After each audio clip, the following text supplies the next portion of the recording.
Hey mga ka-Real Talk! Welcome back sa Ma'am Guild's Guidance on Real Talk podcast. At sa inyong host, ang iyong online ate na palaging readyng makinig, si Ma'am Guilds. Kamusta naman ang mental health natin? Sabi nga nila, sana all okay. Pero ang tanong, alam ba talaga natin kung ano ang pakiramdam ng okay? O baka naman nalilito na tayo sa nararamdaman natin?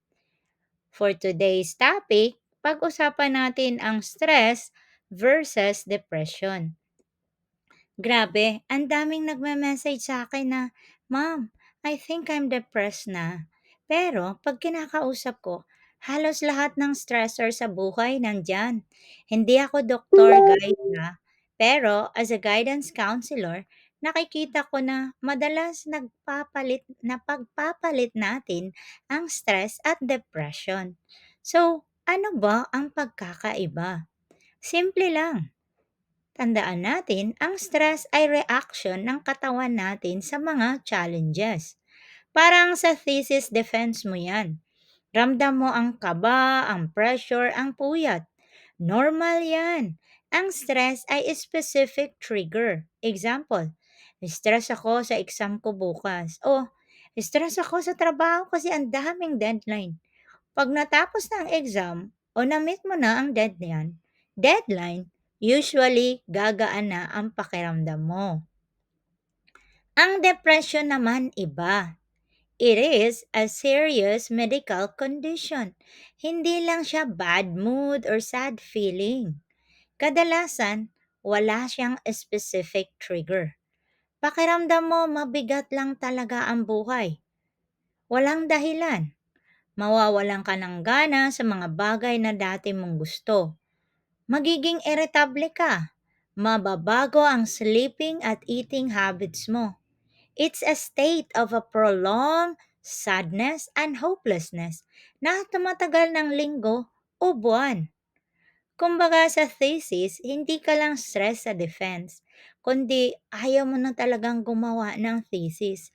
Ayaw mo nang bumangon at wala ka nang pakialam sa grades mo. Nako, ibang usapan na yan.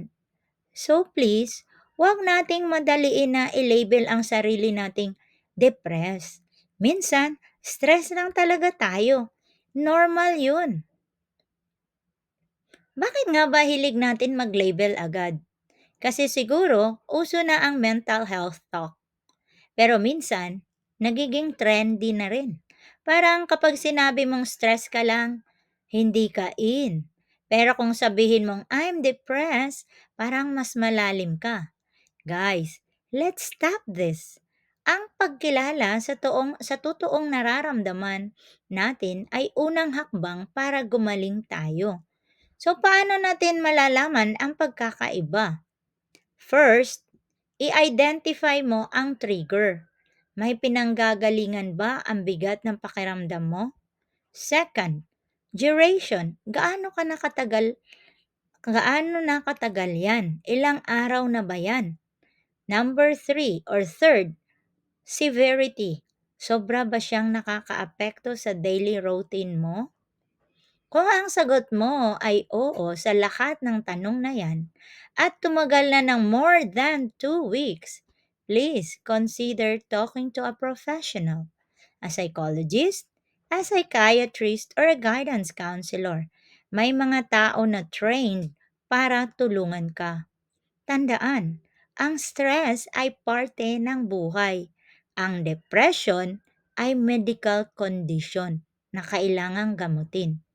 Let's not trivialize a serious condition by misusing the term. So, yan lang muna for today. Be kind to your mind always. And remember, it's okay not to be okay, but it's not okay to stay that way na hindi ka okay. Kung may gusto pa kayong topic na i-discuss natin, i-comment nyo lang sa baba. And if you need someone to talk to, I'm just a message away. Always remember, may karamay ka. This is Mom Gills reminding you to be gentle with yourself. Bye-bye!